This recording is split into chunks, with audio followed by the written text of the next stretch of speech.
in the hushed and dust-filled archives of the Montana Historical Society, secured within a climate-controlled vault and accessible only to a handful of vetted researchers, rests a singular, chilling artifact of the American frontier. It is not a weapon, nor a treaty, nor a map to some forgotten gold claim. It is a large ledger-style journal, its thick leather cover warped and stained by the passage of nearly 80 years in the wilderness.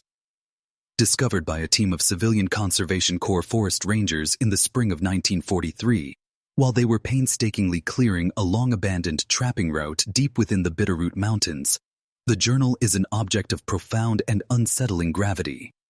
Its 847 pages are filled, from margin to margin, with the meticulous daily entries of a single family, the ink faded but the words still screaming their silent testimony across the decades. The script shifts, flowing between three distinct yet clearly related hands, a collaborative chronicle of a private apocalypse. What these pages reveal about the catastrophic winter of 1867, a season of unprecedented ferocity in a land already known for its brutality, is a story that fundamentally challenges our romanticized notions of frontier survival, the resilience of the human spirit, and the terrifying fragility of the sane mind. It is a systematic, day-by-day documentation of a descent into a darkness far colder and more consuming than any physical winter. The authorities who were the first to lay eyes on these entries in the aftermath of the discovery, hardened lawmen and seasoned foresters accustomed to the grim realities of life and death in the mountains, were so profoundly disturbed by their contents that they acted with a swift and decisive secrecy. The journal was immediately classified, locked away from public view, its existence known only through whispers and redacted lines in official reports. For decades, the unvarnished, horrifying truth of the Wainwright family, of their prosperity, their love, and their utter annihilation, remained buried beneath layers of bureaucratic caution, entombed in government files stamped with warnings that the contents were too psychologically damaging for public consumption.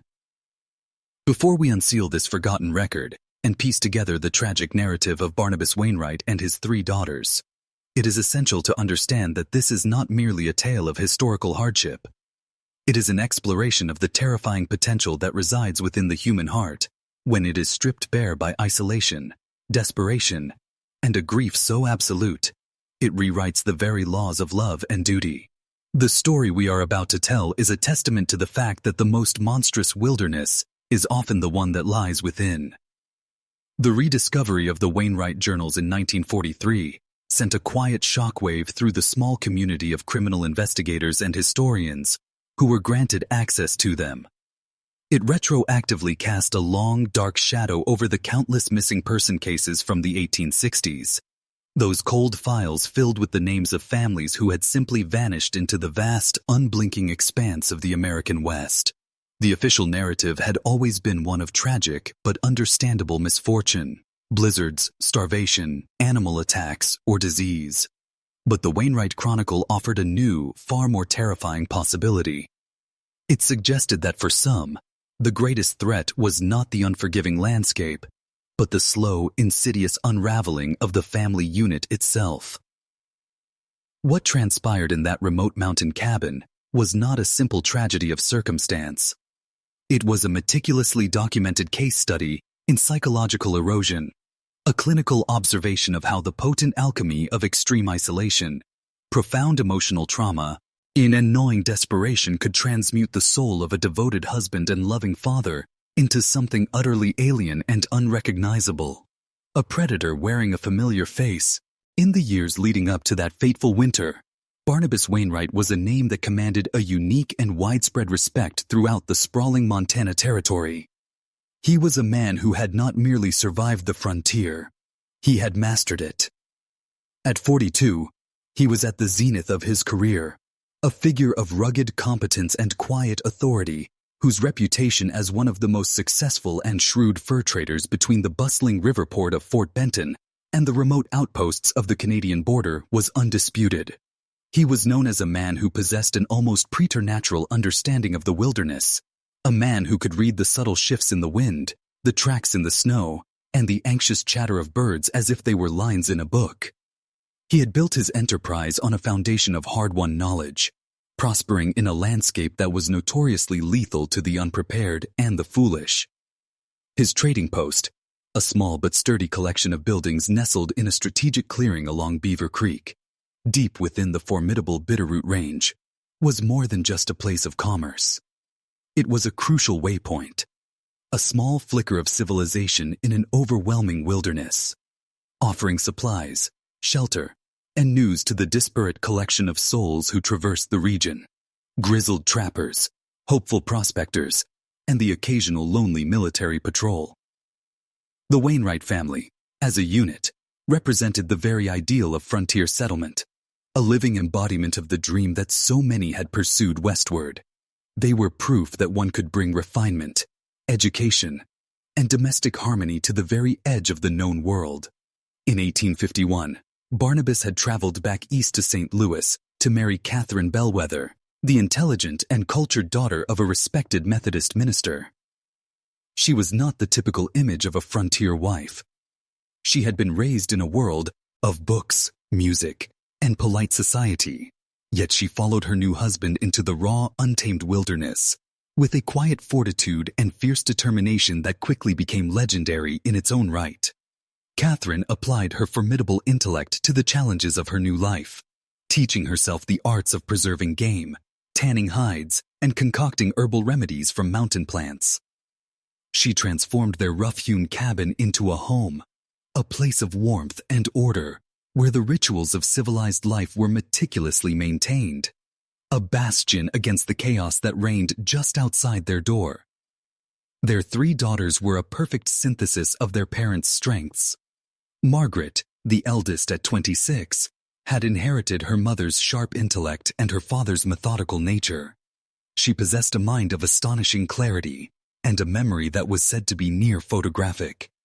She served as the family's official record keeper and business manager, maintaining a series of detailed ledgers that tracked every transaction, every fluctuation in fur prices, every weather pattern, and the precise state of their supply inventories.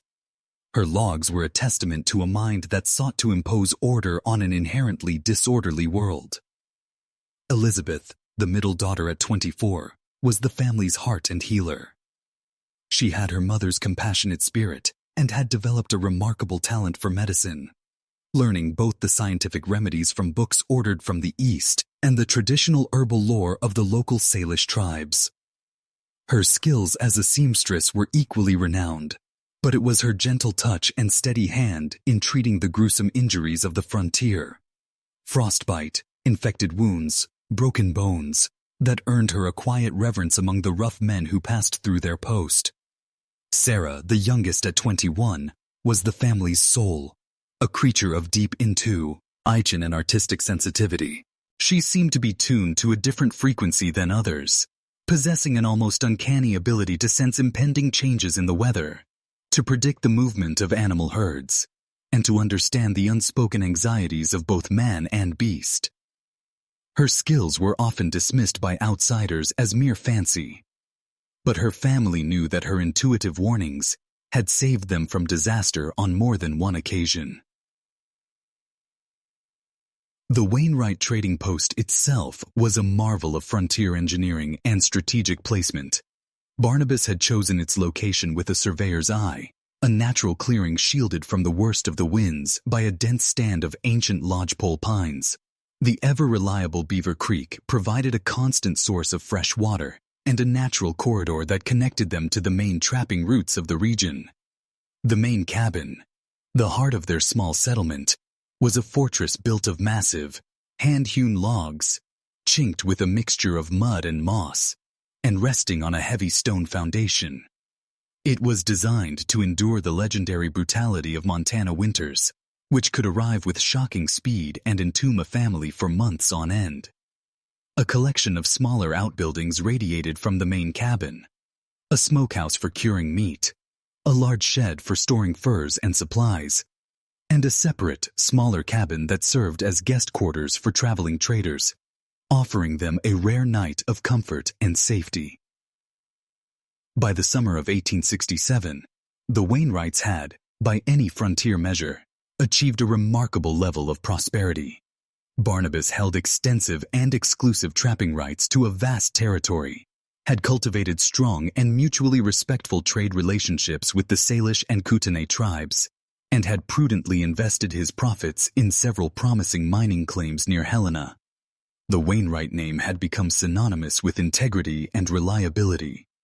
Territorial officia, las and military commanders stationed at Fort Benton would regularly send couriers to their remote post, seeking Barnabas's counsel on the conditions in the northern wilderness, the mood of the local tribes, or the feasibility of new travel routes.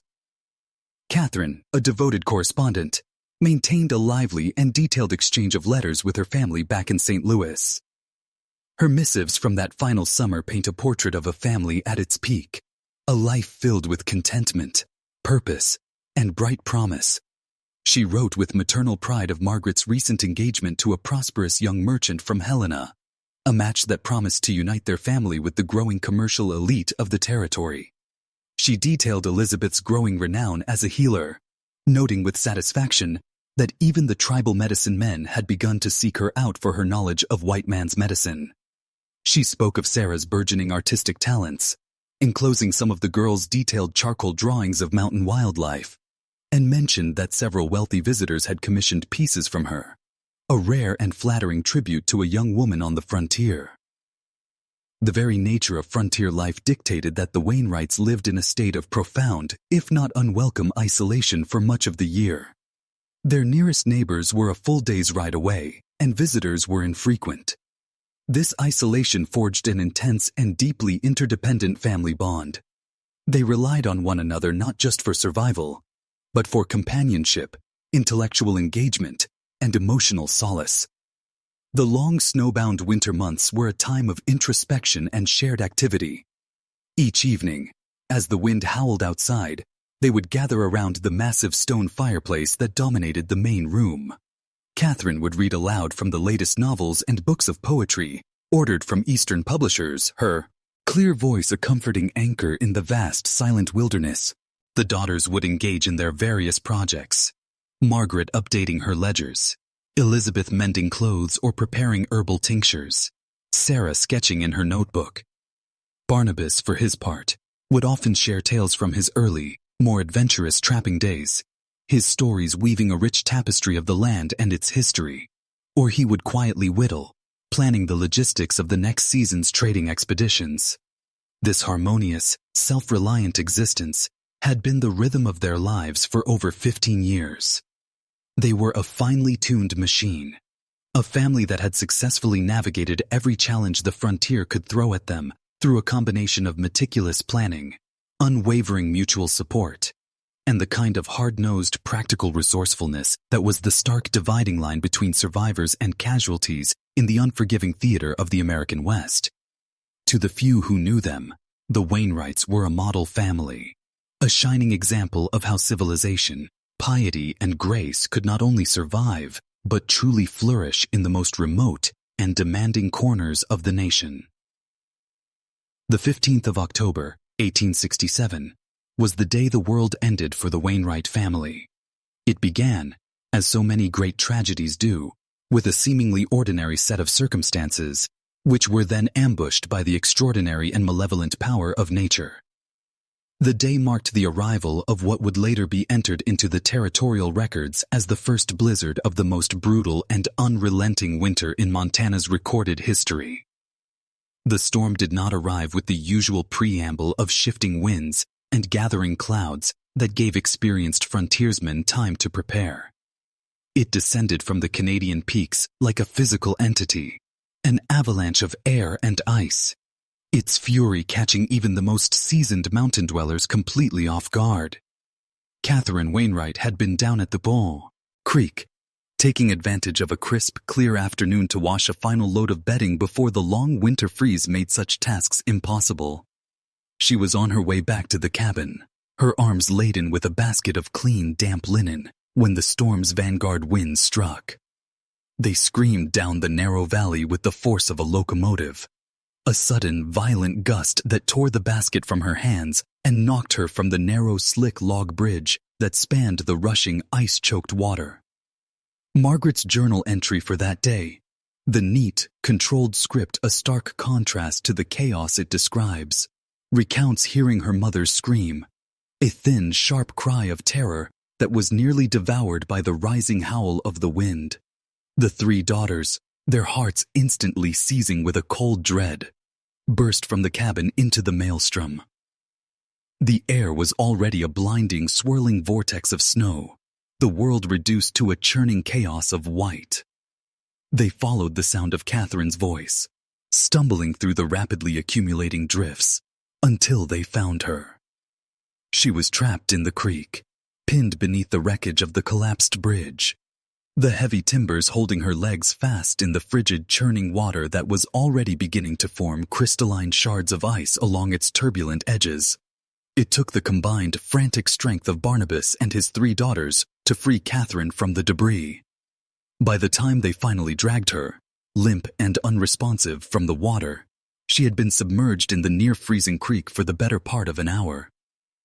Barnabas, his face a mask of grim determination, carried his unconscious wife back to the cabin. They worked with a desperate, practiced efficiency, stripping away her frozen clothes and attempting to force warmth back into her deathly cold body, employing every frontier remedy and piece of medical lore they knew.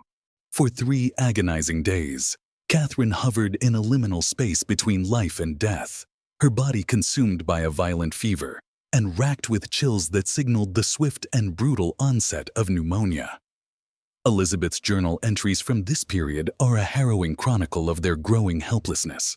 She documents every remedy attempted, every prayer whispered, and the steady, inexorable decline of her mother's condition. The family's medical supplies, though well-stocked by frontier standards, were woefully inadequate for such a severe illness. The nearest doctor was more than 80 miles away, in a settlement that was now utterly inaccessible, cut off by the mountains of snow the blizzard had dumped upon the land. Catherine's breathing grew shallow and labored, a rattling wet sound that filled the cabin with a sense of impending doom. She began to drift in and out of delirium, speaking in a weak, fragmented voice of people and places from her childhood in Missouri, her mind retreating to a safer, warmer time. In her brief moments of lucidity, she no longer recognized the anxious faces of her husband and daughters leaning over her. On the morning of October 18, 1867, Catherine Wainwright died in her sleep. Her passing was quiet, a final gentle exhalation that left behind a silence in the cabin that was more deafening than the fiercest storm. She left behind a family that was not just heartbroken, but fundamentally broken, suddenly unmoored from the emotional anchor and moral compass that had guided their every action. Barnabas, the strong, self-reliant patriarch, who had never spent a single night apart from his wife in 16 years of marriage, seemed to collapse inward. He sat ramrod straight in a chair beside her lifeless body for nearly 12 hours, his gaze fixed and unseeing, refusing to eat, drink, or speak. He would not allow his daughters to touch her, to begin the necessary and grim preparations for her burial. The stark, practical realities of death on the frontier immediately asserted themselves. The ground outside was frozen as hard as iron, making a proper burial impossible until the spring thaw, months away. Adhering to the grim customs of the time, they would have to preserve her body in the cold, dry air of the smokehouse. This meant that Catherine's physical form would remain with them throughout the long, dark winter, a constant, silent presence just a few yards from their door. Margaret's journal describes the surreal and soul-crushing task of wrapping her mother's body in their finest quilts, the same ones she had been washing just days before, and carrying her to the small, dark outbuilding where she would lie in frozen repose for the next 6 months. But more troubling than the practical challenges, more insidious than the profound grief, were the deep and disturbing psychological changes that began to manifest in Barnabas almost immediately. Sarah's journal, with its intuitive observational detail, first notes the shift. Her father, she wrote, had stopped sleeping in the large bedroom he had shared with her mother. Instead, he would spend the entire night sitting in the main room, his back to the fire, staring intently at the empty rocking chair where Catherine had always sat during their evening gatherings. He began to neglect himself, ceasing to shave or wash, allowing his beard to grow into a wild tangled mat and his clothes to become soiled and disheveled. The first truly alarming sign of a more serious mental fracture appeared on the evening of October 25th. Barnabas began to hold long one-sided conversations with Catherine's empty chair. He would discuss the day's events, ask for her opinion on trading decisions, and recount family news as if she were sitting right there, listening and responsible. The daughters, desperate to find a rational explanation, initially dismissed this behavior as a coping mechanism, a temporary manifestation of his overwhelming grief. They reassured one another that their father would, in time, accept the reality of their loss and return to himself. But by the first week of November, his delusions had begun to solidify, to demand a place in their shared reality. He started setting a place for Catherine at the dinner table, carefully serving her portions of food that would sit, cold and untouched, throughout the meal. When Margaret, ever the pragmatist, gently suggested that this ritual might be hindering his ability to heal, Barnabas exploded. He flew into a violent, shocking rage, his face contorted with a fury she had never seen. He accused her of being cruel and disrespectful to her mother's memory, and threatened to banish her from the family table if she ever made such a suggestion again. The unrelenting severity of the weather was now a critical factor in the family's unfolding psychological drama. The complete and total isolation meant there were no external voices, no visitors, no neighbors to provide a check on Barnabas's increasingly skewed reality. The nearest family, the Hendersons, lived 28 miles to the south, a journey that was now impossible. The military patrols had ceased for the season. The Wainwrights were utterly alone, trapped not only by the snow, but within the collapsing architecture of their father's mind. Elizabeth's journal from this period is filled with a growing sense of dread. "Father seems to be disappearing," she wrote, "into a private world where mother still lives, and where the rest of us are becoming strangers to him." She described coming upon him in the dead of night, engaged in heated, whispered arguments with the empty chair, his voice rising and falling, his gestures animated as if he were responding to criticisms and provocations that only he could hear. As November's bitter gales piled snowdrifts up to the windowsills, sealing the Wainwright family into their mountain tomb, the true and terrible weight of their predicament began to manifest. The cabin became a white-walled prison, the thick snow muffling all sound from the outside world, save for the incessant, mournful howling of the wind and the ominous, coordinated cries of wolf packs that seemed to be drawing closer with each passing night. Margaret's meticulous entries document the rapid decay of their once-ordered life. Without Catherine's quiet, organizing influence, the simple household routines that had been the bedrock of their existence for over a decade began to crumble. Meals became chaotic, unpredictable events. Barnabas would forget to eat for days, only to suddenly demand an elaborate feast be prepared in Catherine's honor, which he would then refuse to touch.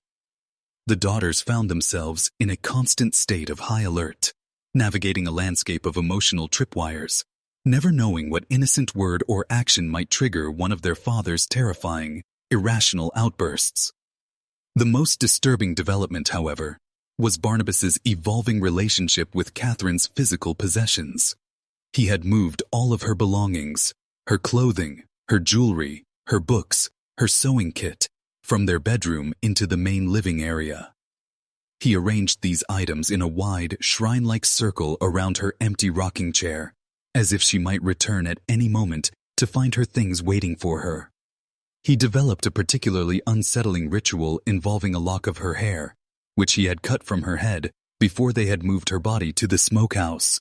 He would spend hours each day sitting by the fire, gently brushing the long auburn tresses, murmuring to them, telling them of his love, awe, and loneliness, as if Catherine's very essence resided within those lifeless strands. Sarah's journal, with its artist's eye for detail, provides the most intimate and chilling accounts of her father's unraveling. She describes waking in the middle of the night to find him sitting naked before the dying embers of the fire, holding deeply personal and intimate conversations with the empty air. He would speak of their early courtship in St. Louis, of their wedding night, of private moments and whispered secrets that no child should ever have to overhear. When she once tried to gently cover his shivering shoulders with a blanket, he shoved her away with a shocking violence, screaming at her for interrupting a private and important discussion with her mother. By early December, the nature of his delusion had undergone another, more sinister shift. He began to treat his own daughters not as his children, but as rivals, unwelcome intruders in the private world he now shared with the ghost of his wife. He would launch into tirades, accusing them of stealing Catherine's time and attention, claiming that their mother spent so much of her spiritual energy worrying about them that she couldn't properly focus on her husband's needs. During these episodes, his eyes would take on a wild, unfocused sheen that terrified the young women, and his voice would shift unnervingly between the pathetic, childlike pleading of a spurned lover and the low, threatening growls of a territorial animal. The absolute physical isolation was now exerting its own profound psychological pressure on the daughters. They were trapped not only by the snow and the wolves, but by the rapidly deteriorating mental state of the one person who was supposed to be their protector. Elizabeth's journal entries revealed the excruciating tension of their daily existence, the constant uncertainty of never knowing which version of their father they would encounter from one moment to the next, the weeping, heartbroken widower who mourned his lost love, or the angry, paranoid stranger who seemed to blame them for Catherine's death and openly resent their very presence in his life. Their food supplies, which Margaret's careful calculations had deemed more than adequate for a normal winter, began to dwindle at an alarming rate. Barnabas's grief manifested in bizarre eating patterns, alternating between days of complete fasting and sudden bouts of compulsive, gluttonous overeating. The daughters discovered, to their horror, that he had been secretly taking portions of their preserved meat and venison from the stores and burying them in the snow. He claimed that Catherine's spirit had warned him that the meat was spoiled and unfit for consumption. When they tried to reason with him, to show him that the food was perfectly fine, his paranoia intensified. He became convinced that his own daughters were plotting to poison him and the ghost of his wife, and he began hiding food all over the cabin, in secret caches that only he knew. The wolves, a constant, menacing presence, seemed to be growing in number and boldness. Drawn by the scent of the smokehouse and the sounds of life within the cabin, they had begun to gather in a large, organized pack. Sarah's artistic skills now served a grim purpose as she began to document the pack's behavior in her sketchbook. She noted that it had grown to include more than 30 individuals, a congregation far larger than any she had ever seen or heard of. The animals seemed to possess a collective intelligence, a shared understanding of the family's vulnerability. They approached closer to the cabin each night, their eerie, coordinated howling creating a terrifying, almost supernatural soundtrack to the family's disintegration. A journal entry from Margaret, dated December 15th, marks a critical and terrifying turning point in the ordeal. "Father spoke to Mother's chair for 3 hours today," she wrote, "and when he finished, he turned and looked at Elizabeth, Sarah, and me with an expression I have never seen on his face before. It was not the look of a father seeing his daughters. It was the look of a man seeing something else entirely, something he wanted. I fear we are losing not just Father's mind, but his very recognition of who we are to him." The entry continues, her handwriting growing slightly less steady. He asked Elizabeth to brush her hair in the specific way Mother used to, with the same silver-backed brush, and as she complied, he watched her with an intensity, a hunger, that made us all feel physically ill. Then he turned to Sarah and asked her to put on Mother's blue silk dress, the one she wore for their anniversary last year. When Sarah, trembling, refused, he became enraged. He swept the dinner dishes from the table, smashing them against the wall, and screamed that we were being disrespectful to our mother's memory. But there was something else in his voice, something beyond anger. It was a tone of thwarted desire. It was clear then that he no longer saw Sarah as his daughter. He saw her as a woman who had denied him. Elizabeth's limited medical knowledge led her to a dreadful, if accurate, conclusion. She recognized the symptoms of what the physicians of her era crudely termed brain fever or nervous exhaustion, conditions that were known to result from severe emotional trauma, particularly when combined with prolonged isolation and physical hardship. But her intellectual understanding of her father's condition provided no comfort, no practical solution to the horrifying reality of being trapped with a powerful man whose behavior had become completely unpredictable and potentially dangerous. The daughters made a pact. They began to sleep in shifts, ensuring that one of them was always awake, always watchful, to monitor their father's activities.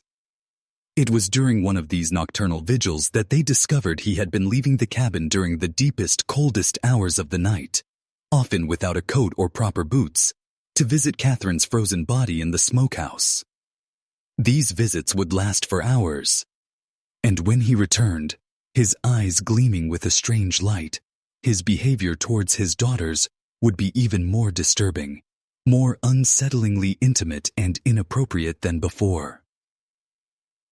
Sarah's journal entry from December 20th provides a chilling second-hand glimpse into her father's deteriorating mind. "Last night, I followed Father to the smokehouse," she wrote, her pencil strokes heavy and dark. "I did not dare to open the door, but I stood outside, my ear pressed to the frozen logs, and I listened. He was talking to Mother, his voice soft and pleading, as if she were alive and lying beside him. He told her how lonely he was, how he missed the warmth of her touch, how empty their bed felt without her. But then his voice changed. It became conspiratorial, excited, and he began to talk about us. He spoke of Elizabeth, Margaret, and me in ways that made my skin crawl and my blood run cold. He said we looked so much like her, that we moved like her, that sometimes, when the light from the fire was dim, he could almost convince himself that we were her." Christmas Day of 1867. A day that should have been a time of quiet, holy observance, instead marked the beginning of the darkest and most terrifying chapter of the Wainwright family's ordeal. Margaret's entry for that day begins with an observation that, in retrospect, was chillingly prophetic. "Father woke us before dawn. He was in a state of high excitement, and he insisted that we all dress in Mother's finest clothes for Istma's breakfast. He had set 5 places at the table. When I asked him about the extra setting, he looked at me not with anger, but with a genuine baffling confusion. 'For your mother, of course,' he said, his voice bright and cheerful. 'She'll be joining us shortly.' The immense psychological pressure of their situation, the constant fear and the need for unending vigilance, was beginning to take a serious toll on the daughter's own health.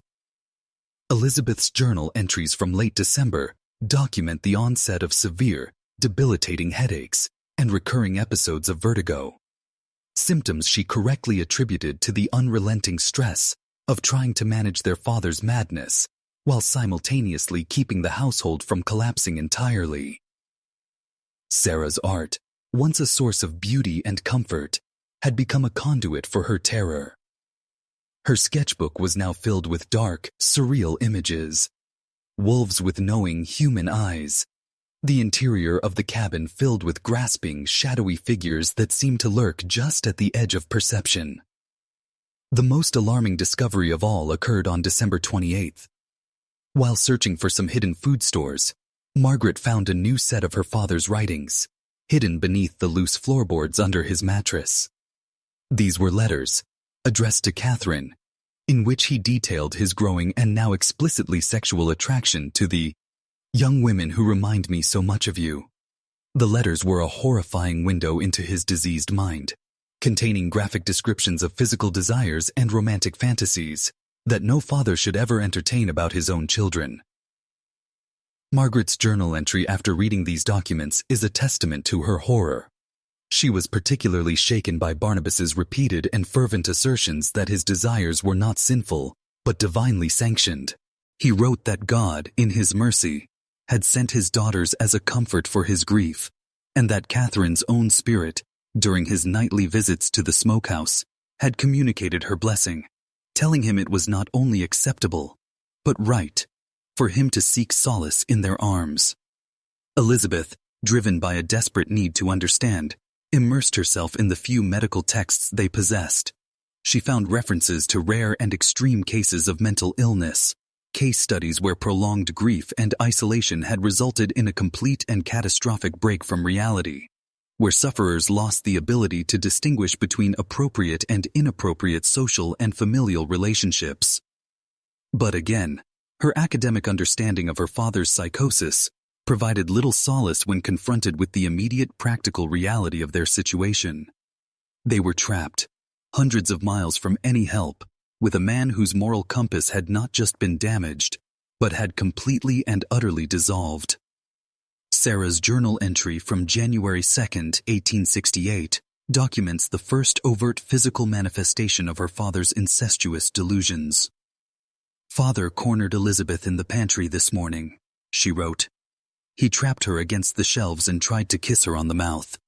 He told her she looked beautiful in Mother's apron. When she shoved him away, he became enraged.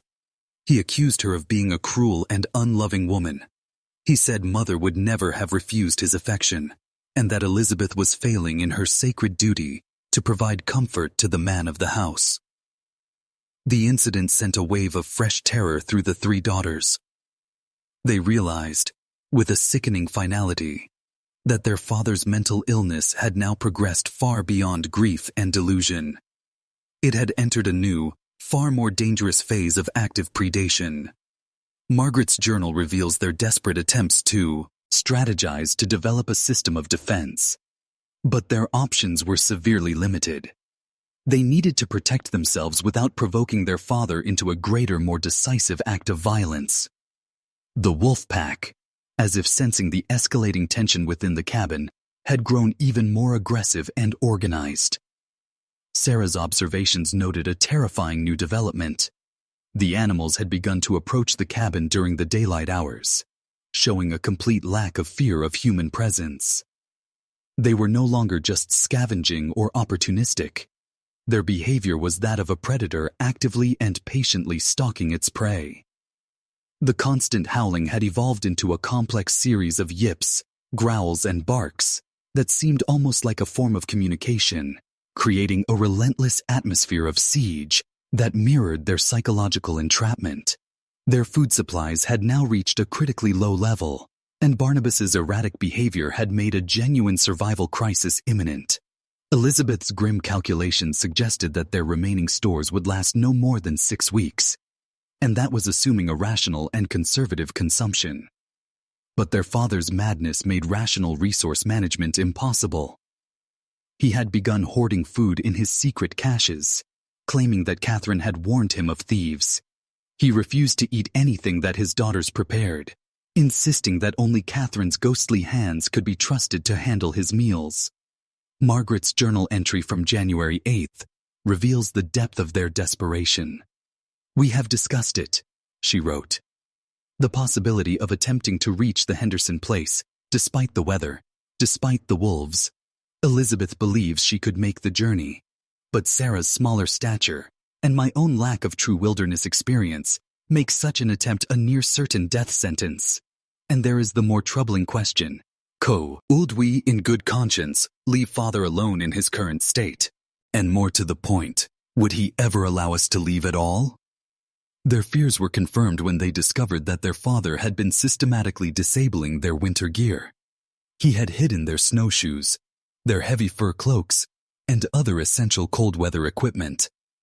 When they confronted him, he feigned ignorance, but the cunning look in his eyes betrayed him. It was a deliberate, calculated effort to ensure that his daughters remained trapped in the cabin with him, subject to his whims and desires. Elizabeth's journal notes her chilling conclusion.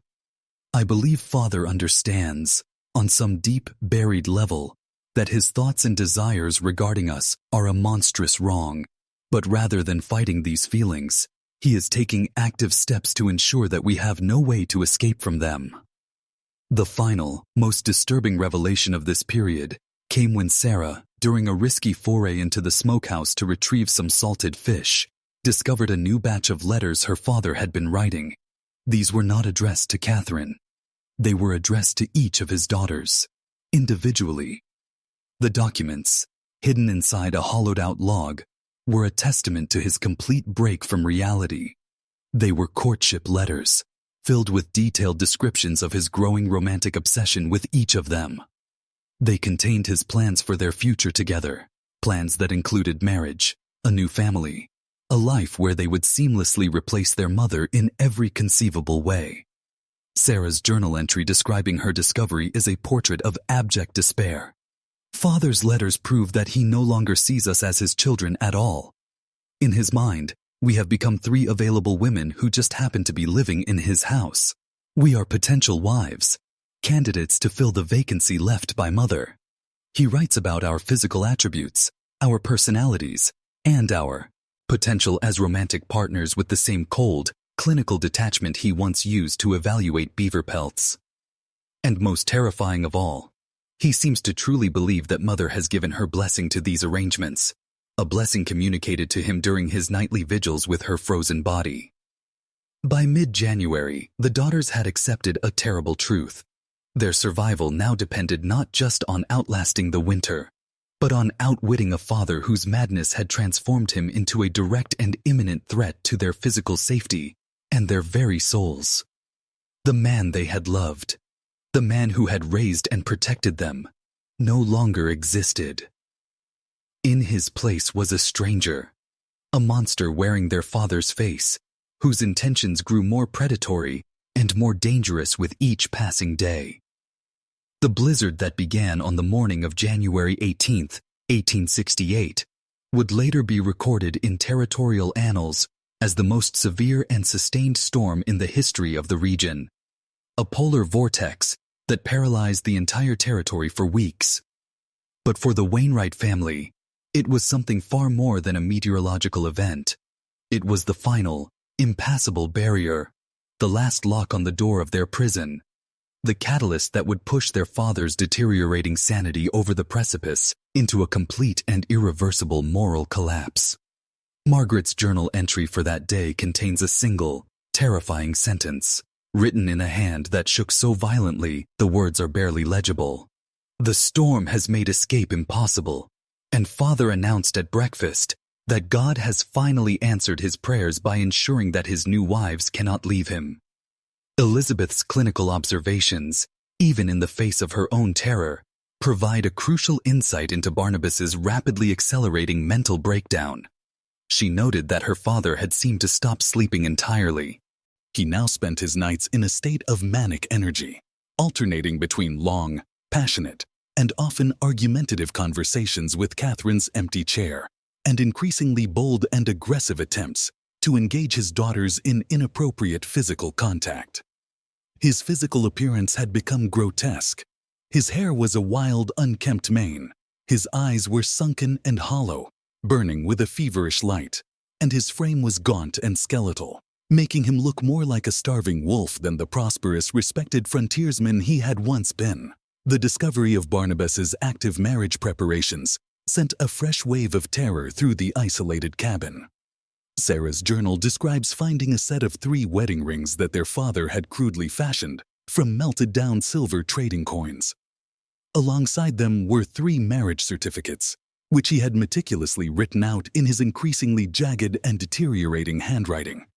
The documents, which he had bizarrely signed himself as the officiating minister, and then forged Catherine Wainwright's signature on as the sole witness, declared his intention to marry each of his 3 daughters in separate private ceremonies that he had scheduled for the coming weeks. Margaret's journal entry from January 22nd recounts the first direct confrontation over these plans. "Father cornered me in the storage room today," she wrote. He showed me the ring he had made for what he called our wedding. When I told him, my voice shaking, that fathers cannot marry their own daughters, that it is a sin in the eyes of God and man, he became violent. He screamed that I was not his daughter anymore. He said I was a woman, living in his house, eating his food, and therefore I was obligated to provide him with the companionship and comfort that mother's death had stolen from him. His eyes held no recognition of our shared history. There was only a terrible consuming hunger that terrified me to my very core. The systematic and calculating nature of Barnabas's madness became horrifyingly apparent when Elizabeth discovered a detailed schedule he had created for the courtship of each daughter. The document, written in the same precise, business-like script he had once used for his trading ledgers, outlined specific days and times for what he termed romantic meals, intimate conversations, and physical expressions of affection with each of the three young women. The cold, dispassionate, logistical tone of these plans made them infinitely more disturbing than if they had been penned in the heat of passion. Sarah's artistic talents, once a source of joy, now served as the primary means of documenting the physical evidence of their father's psychosis. Her sketchbook from this period is a gallery of horrors. It shows the interior of the cabin being systematically transformed into a grotesque parody of a romantic setting, with Catherine's dresses and shawls draped over furniture as decorations for the planned wedding ceremonies. The most disturbing image shows their father's bedroom, which he had redecorated with personal items he had stolen from his daughter's rooms, a ribbon from Sarah's hair, a small locket of Elizabeth's, a pressed flower from Margaret's book, creating a bizarre and profane shrine that mingled his memories of his dead wife with his fantasies about his living daughters. The wolfpack's behavior had reached an unprecedented level of aggression. The animals now seemed to be actively testing the cabin's defenses during the daylight hours, their intelligence and coordination growing with their desperation. Elizabeth's journal notes that the wolves had learned to work in teams, with some creating diversions at one end of the cabin, while others clawed at the windows or door at the other. The constant menacing presence of the pack had completely eliminated any lingering hope of escape, even during the brief lulls in the storm. Their food supplies had finally reached crisis levels, but Barnabas's hoarding and waste had created an even more dangerous and insidious problem. He had begun to weaponize food, using it as a tool of control and psychological manipulation. Margaret's journal describes how their father would withhold meals from any daughter who resisted his inappropriate advances, calmly explaining that a wife who did not show proper affection to her husband did not deserve to eat.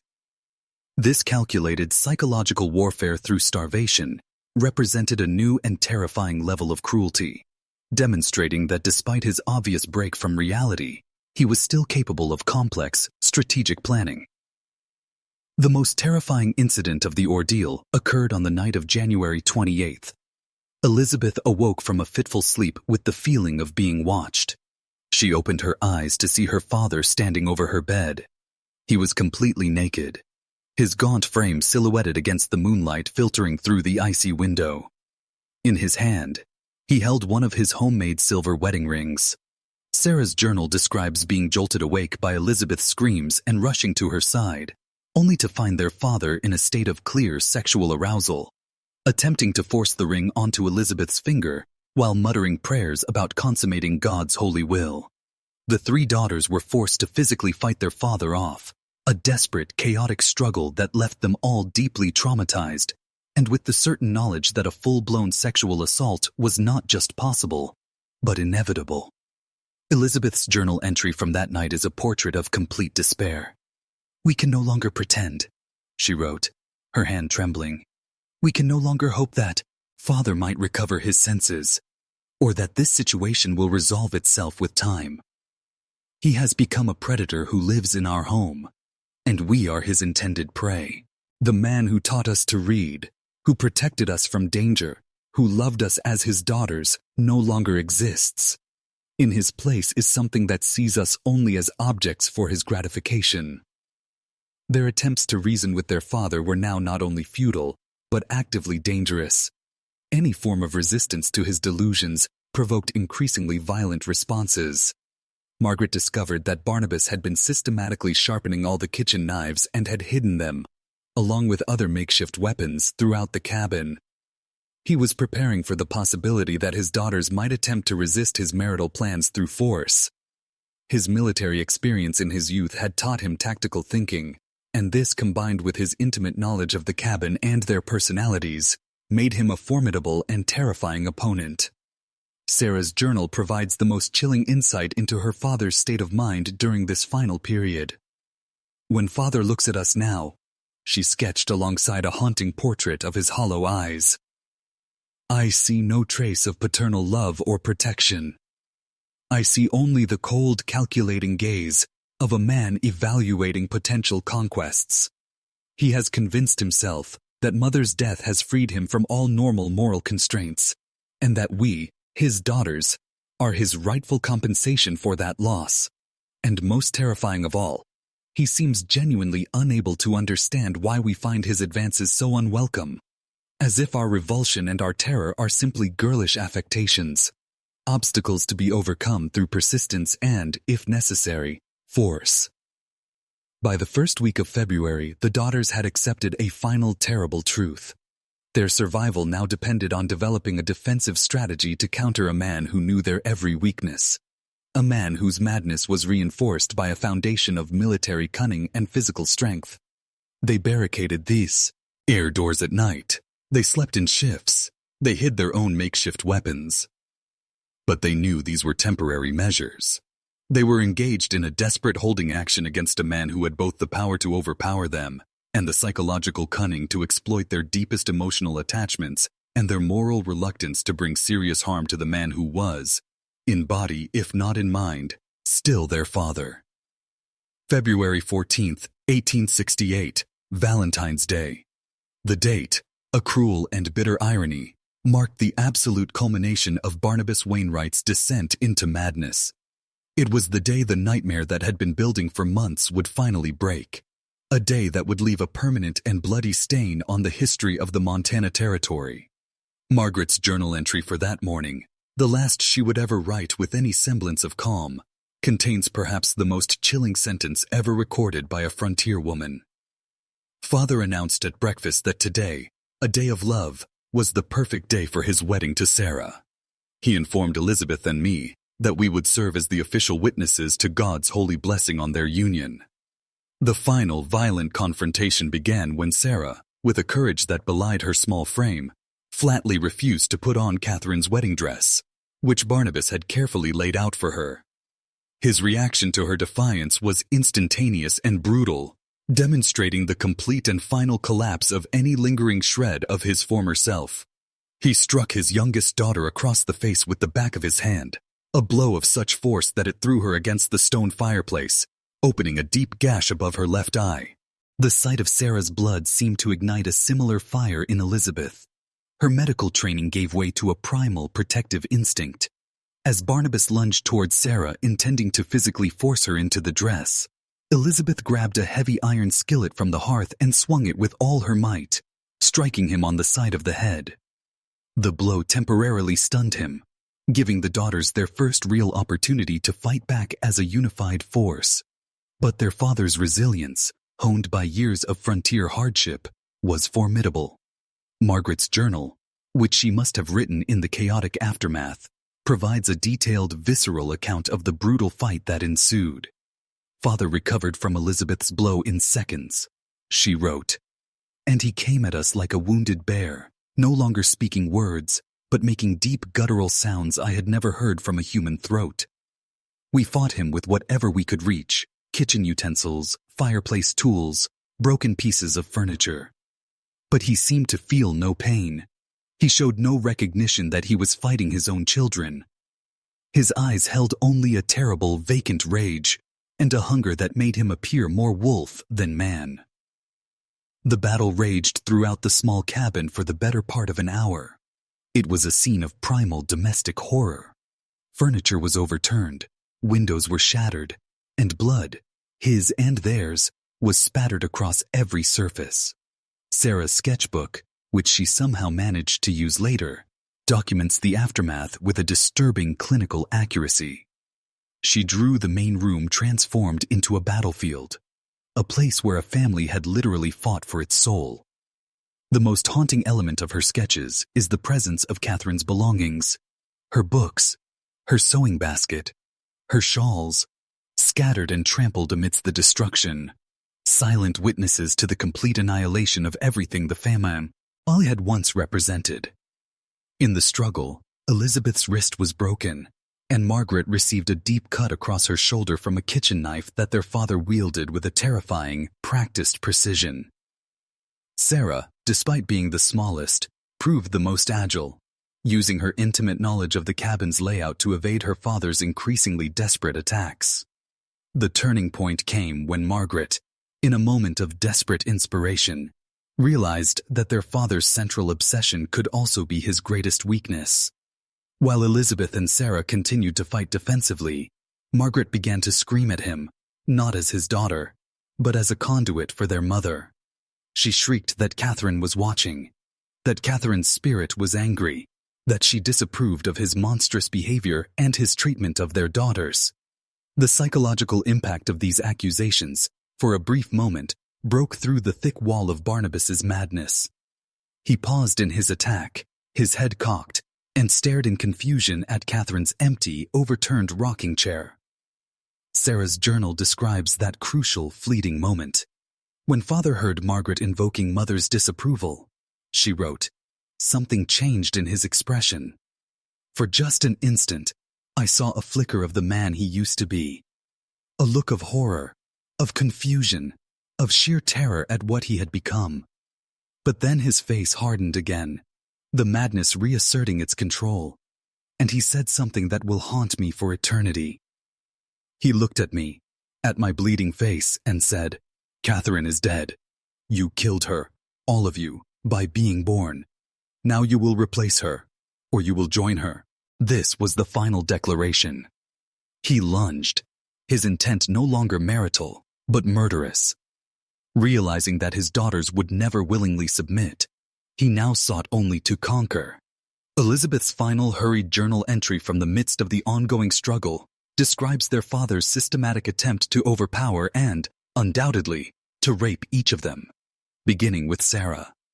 The clinical detachment with which she documents these events speaks to a mind that had retreated into its medical training as a shield against the unbearable horror of fighting for her life against the man who had once been her protector. It was Margaret's quick thinking that saved them from that final violation.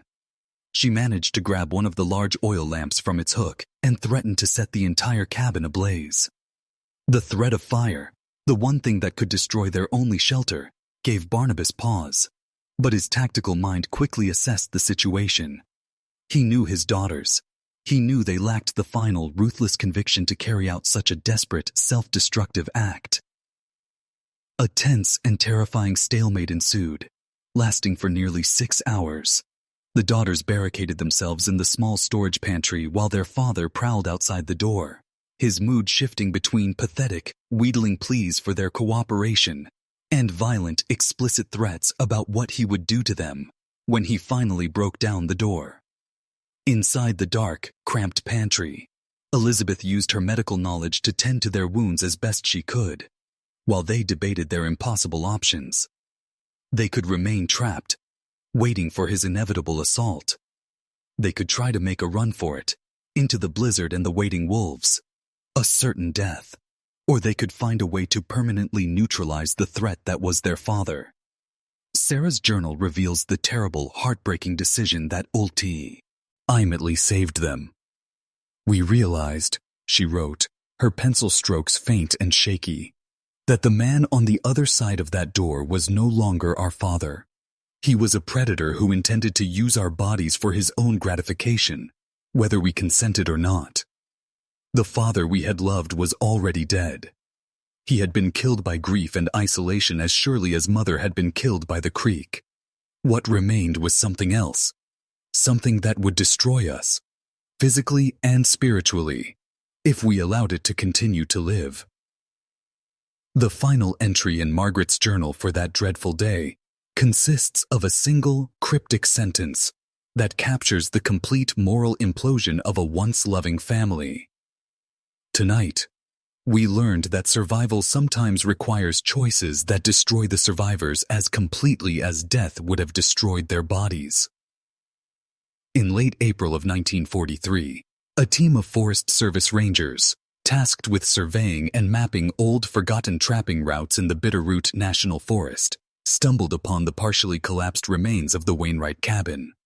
The scene that greeted them would become the basis for one of the most disturbing and secretive investigative files in Montana's history. Ranger Thomas Kovac, the lead surveyor, in his official report filed with both the Forest Service and the Territorial Marshal's Office, described finding a scene of profound desolation and contained violence.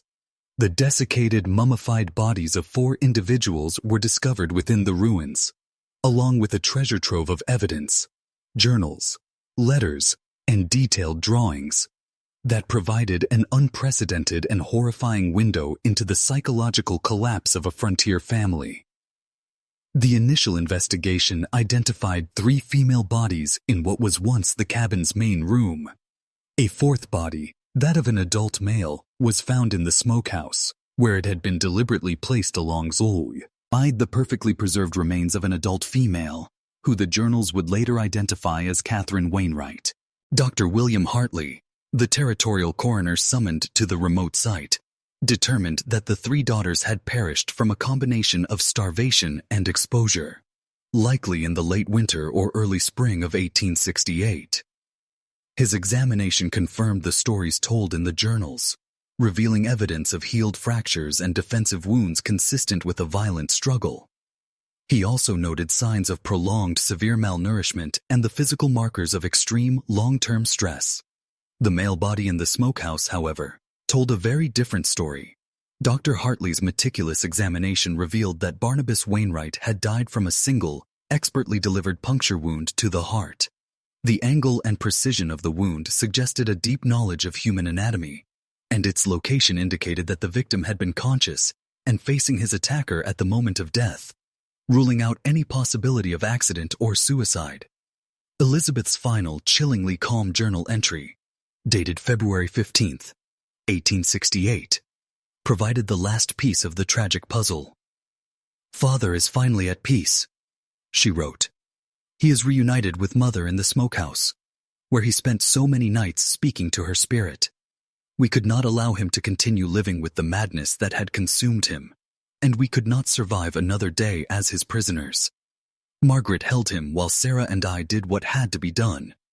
He looked surprised at the end, but also relieved, as if he finally understood what he had become." The entry continues, detailing their final, loving act for the man who had been their father.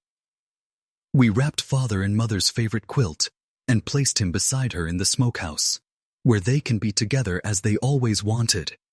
The storm has passed, but we are too weak to attempt the journey to the Henderson place. Our food supplies are gone. The wolves have grown bolder. Margar, it can barely walk. Sarah has developed the same fever that took Mother, and my own strength fails me more each hour. We have made an agreement. We will not become like Father. We will not allow desperation to transform us into something monstrous."